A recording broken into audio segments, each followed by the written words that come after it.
Welcome to Judge Me Not, a safe place to have real conversations with real ass people.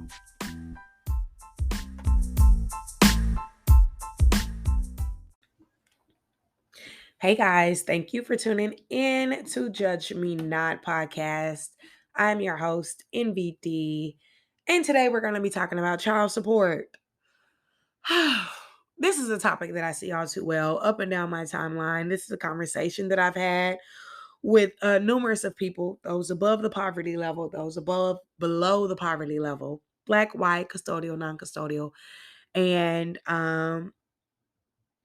yeah, it all is a headache for us all.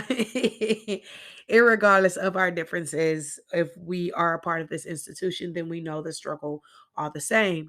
So before we dive into my not so popular opinion and perspective of this topic, I wanted to provide you guys with some facts.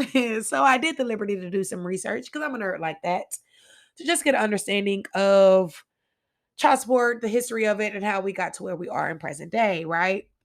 So it was established in 1975 under President Ford, who was a product of a divorced family whose father failed to commit to his financial obligation once he left the marriage. So, in the beginning, the main goal for child support was to reduce the welfare aid and basically pay back the government for the welfare benefits that the custodial parent needed to receive in order to support their child. Now, for those who you don't know, the custodial parent is the one that basically the kids live with. They make the majority of the decisions and bear the majority of the responsibilities. So, the non custodial parents, i.e., those that are not in the household with the children, not all the time is it male, but statistically, it's majority of the males being the non custodial parents. The goal in 1975 was to get them to repay the government for the welfare that the custodial parent had to receive, right? Because of the rise of divorce between 1960 and 1970, the households were absent of the fathers. This meant majority of the women that were not in the workforce went below the poverty rate. In 1983, 72 million families were led by women, and 1 out of 5 had no male present at all. And these numbers, the 7.2 million and 1 out of 5, are specifically to the Black population. So, welfare tripled between 1955 and 1975 due to the absentee fathers and the high rise of divorce, right? So 25% of children, this is according to 2021 statistics, 25% of children that receive child support are under the poverty line, right? Even though they're getting child support, they're receiving government assistance, they're still under the poverty line. Make it make sense. But moving along. So the main goal was to pay back the government for the welfare benefits that the custodial parent received. There was no financial aid directly given to the non-custodial parent there was no direct aid given to the custodial parent like it is in present day. So present day child support works as there is financial aid that is given to the custodial parent that is taken out of the non-custodial parent's check. It is a percentage. Of that percentage that is obtained by the government, not 100% of the money pulled from the check is actually given to the custodial parent. The government still takes out a piece of that money to make sure they're getting paid back for the government assistance that the kids are receiving, such as TANF, food stamps, child support, CHIP, free lunches. So they got to get theirs, right? So although it's getting taken out of your check, it's not 100% going to your child. So for those who feel like, well, I pay child support, I shouldn't have to do anything for this child that I birthed. Well, the money that you see coming out of your check is not going all the way to your child. So, and if your child is still under the poverty level, I advise that you might have to do just a little bit more. But in 2021, the government kept $100.38 billion of child support funding. Yeah, that's a lot. It is. So, in 19 between 1970 and 1990, the government decided to put in harsher reinforcements to get the non-custodial parents to make sure they are doing their financial obligation to take care of their child. Mind you, 25% of parents that receive child support are still under the poverty line. So they felt like they needed to be a little bit harder to make this happen. So that's when they started to do things such as wage garnishing, suspension of driver license, both personal and professional, and even some states will report to the credit bureau your lack of payment on child support. Some states also utilize public shaming and they release visual images of the parents that are not paying child support, such a kind of like, you don't want to do it, so we're going to shame you into doing it. And last but not least, incarceration.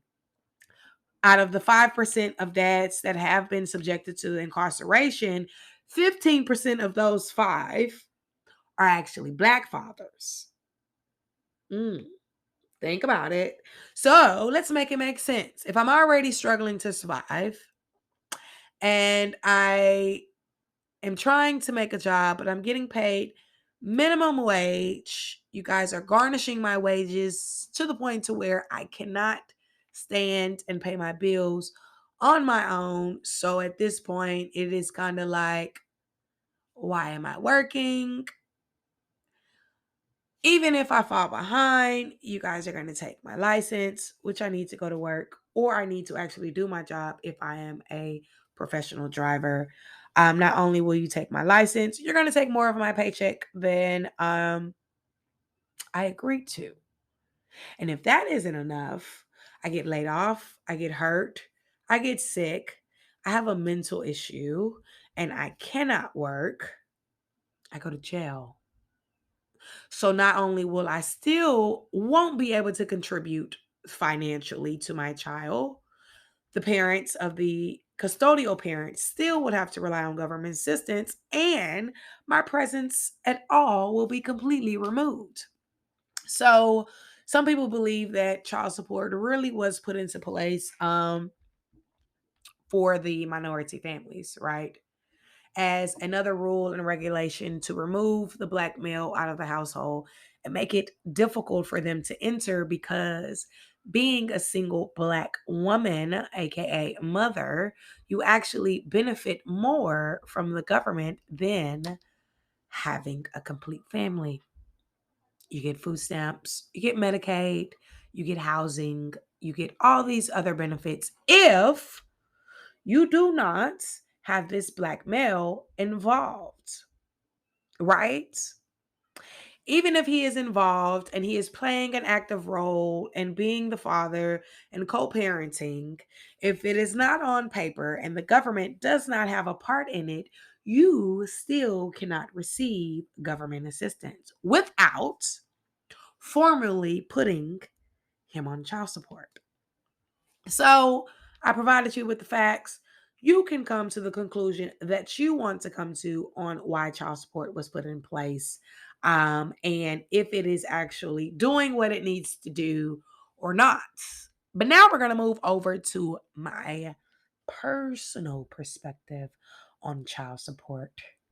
So we're going to break it down in levels because yeah, when I initially had my first child, I was very young. I was 18. I really didn't understand, like most of us, that I'm gonna put you on child support is the first thing that we say, or the men, oh, I'm gonna put myself on child support because I don't want to do. That's our first go-to, without actually knowing what we're signing the fuck up for. Um, it was actually an idea by my son's father to put himself on child support. I was like, okay, whatever. I'll go along with it. We signed up for it, and whew, it has been a journey. Personally, I feel that if you can lay down and procreate with someone, then you should be mature enough to come to an amicable agreement on the upbringing and mutual responsibilities of this child that was birthed together. That's my personal opinion. And if you can't financially support these children, then perhaps you shouldn't be procreating at all, right? But I've never been one that solely depends or relies on child support simply because I understand that it is fickle. Life happens. Jobs isn't guaranteed, get sick, whatever. When I did 100% rely on it, I always found myself in a bind. I calculated this money to support my children or to pay a bill. And then when it didn't come, there I was without any means to pay what I needed to pay. So that's that part. However, I do feel that there are a lot of women that manipulate the system of child support to an unfair advantage of fathers that would like to be active. And they use it, and the government has allowed them to use it as a tool of isolation to the fathers, right? It is such an ugly tool that is so harsh on fathers that really want to be a part of their child's life. I personally feel like the presence of the father is needed more than the financial responsibilities, but that again is my perspective. An absentee father with financial gain received still lives a huge void in these children's lives, especially when the finances isn't being utilized in the manner that it needs to be used, right? So, that being said, I feel like if you get pregnant and this man has told you that this was not a part of his plans, he would like for you to, excuse me, I had to get something to drink. He would like for you to utilize your pro choice rights that you have. It makes these very clear in the beginning. And you choose to ignore what this man has told you before you bring life. You cannot be bitter and give this man hell. You technically chose to have irresponsible sex with a person who told you they were not ready to be a father financially, mentally, spiritually, but you did it anyways.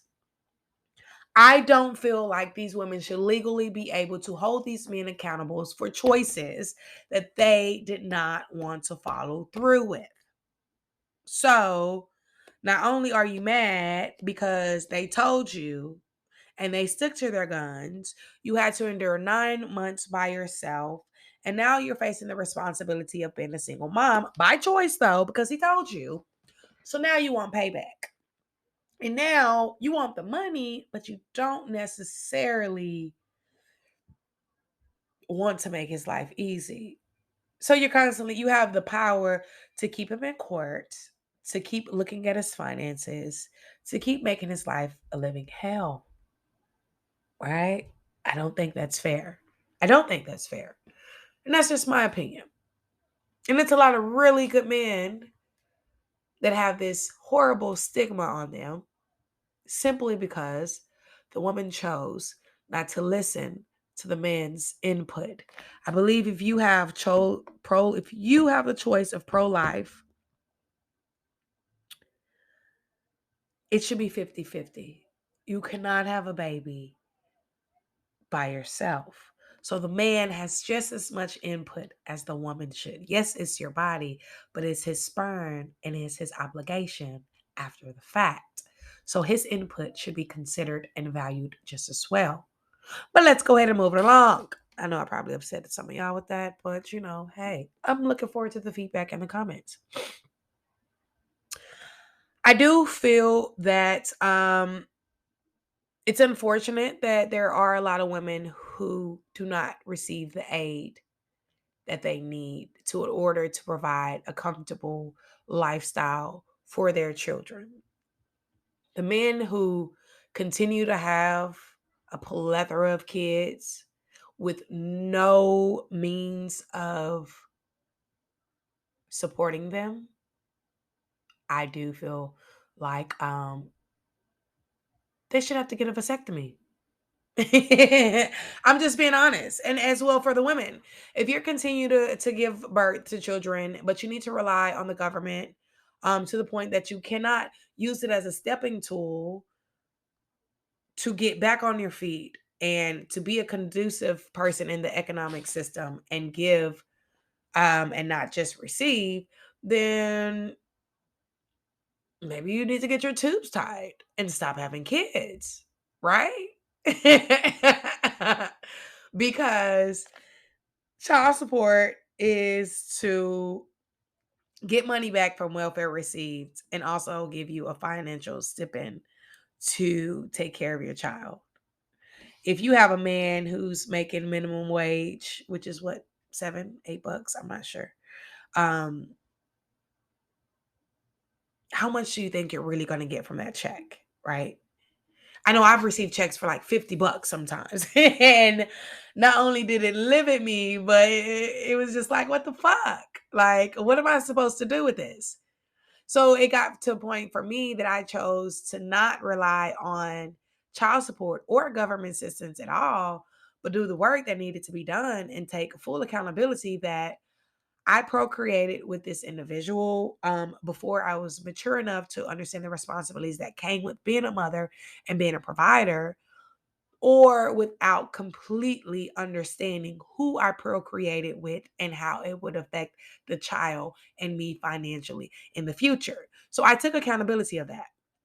And I did what the fuck needed to be done in order for me to survive without the government, without the male. You want to be involved? Cool. You don't have the money, but you still want to be involved? I'm cool with that too. But what I was not going to continue to do was miss work, to go to court, knowing I'm only getting $30, was call these people and harass my children's fathers, um, and just be stressed out and overworked and still trying to make ends meet. It just didn't work for me. If it works for y'all, hey, more power to you. But I feel like that was the easier route for me. I personally feel like the institution of child support, one, puts them all up in your business, but it sets a divide. It sets a divide on how to parent your child, when someone can have access to your child, where you can move, where you can't move, what school you can go to. It's just, do you really need some white people telling you how to raise your child? And if you do, then maybe you should question, were you ready to have kids and should you be having more? That's just my opinion. Um, I don't feel that women should be able, or fathers, custodial. I don't feel the custodial parent should be able to receive child support and deny that child access to the non custodial parent. A lot of you heifers, well, men too, are using that because you bitter.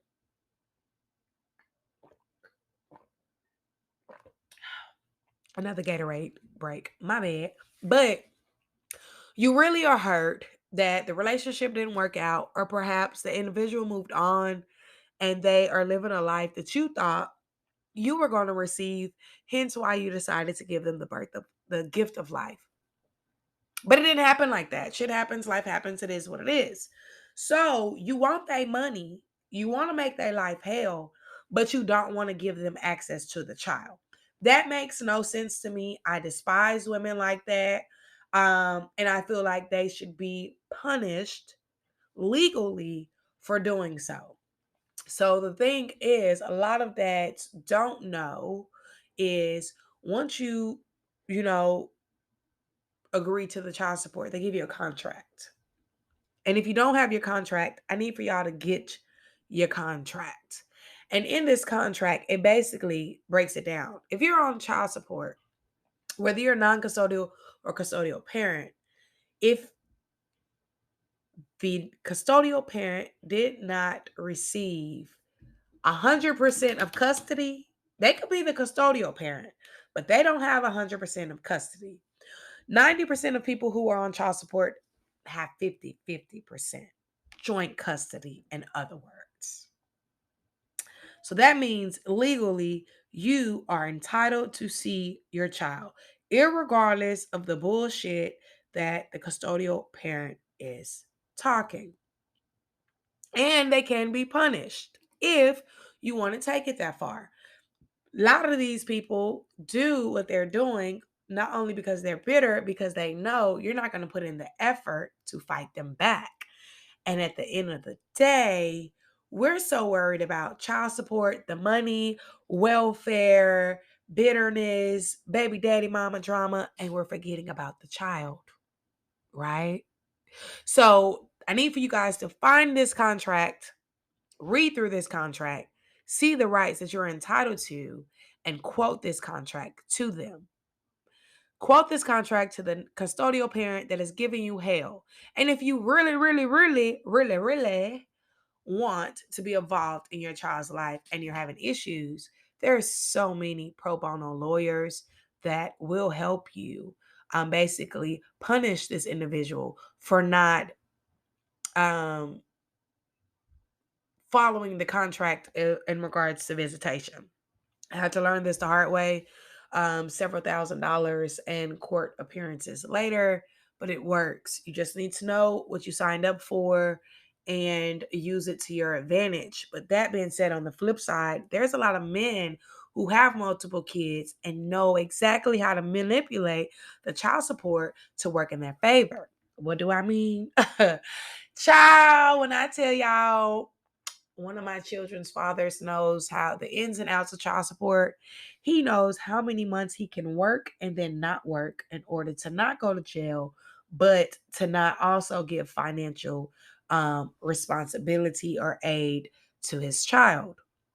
Not only that, he knows he knows he has the right to play a part on anything. So I can't say, okay, I want to take my son out of state without his permission. Even though you're not financially helping with a Mimi thing, but he knows how to work it to his advantage. So I say all that to say, think about it before you sign up for it. Is it really going to be worth it in the long run? I personally feel like if the non custodial parent ain't making at least, I'm going to be honest, 40K up a year, then you really don't even need to go through the hassle of child support because you're not going to get anything back. With COVID, there really aren't any harsh reinforcements. They're not putting these men in jail. So I'd be like, what's the benefit? Now, I understand everybody don't have the same hustle mentality to get it how they live and make ends meet on their own. And you do need government assistance and you do need help. Nothing's wrong with that. Because trust me, if I can get some stamps, sister would love some. But you have to be mindful of a game plan. Do you want to be on child support forever? Is it something that you want to do until you finish school and then petition to be released from the child support? Can you really have a conversation with the child's father or mother and make an agreement in writing on your own? This is still legal and law binding. This is still something that you can utilize in the court systems without actually going through the institution of child support. It's all up on you. These are choices that you have to think about. But moving along to you heifers that get good child support and using it on everything but taking care of your child, baby, it is a hot molten place waiting on you in hell. And y'all really make it hard for everybody. I mean, you just do. Child support is to support the child. Now, I do feel you can use your child support to pay your bills. Hey, you got to take, the baby need a house, the baby need lights, the baby need hot water. It's still supporting your child. Now, what I don't think is for um is to buy you name brand, get your hair done, get your nails done, and your child is still being neglected. A lot of y'all walking around here with neighboring bags, and your children ain't had their will child's checkup and looking like they are below the poverty level, and you still getting government assistance. And I need you to make it make sense, sis. Please do not brag about being statistic. Don't give us a reason to hold their nose up at us. But that's something that you have to deal with in yourself. If you feel like what you're doing ain't wrong, then hey, more power to you. But what I will say, when these kids get of a certain age, they gonna start asking you for this child support money.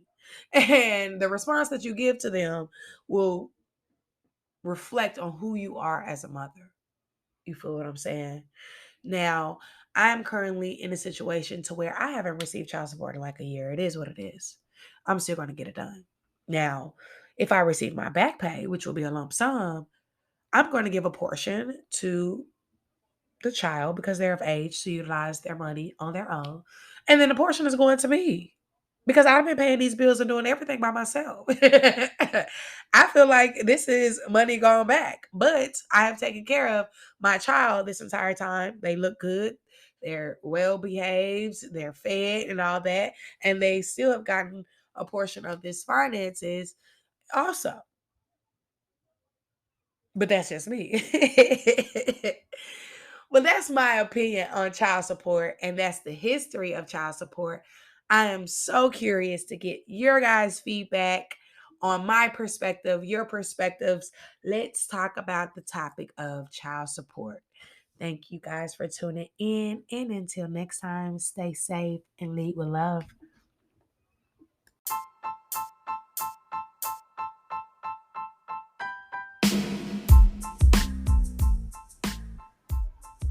Hey guys, if y'all want to keep up with me, you can follow me on social media platforms. I'm on Twitter at Judge Me Not. Also on Instagram at judge_me_not. Me is spelled MII. Or you can follow me at NVDENVIIDEE.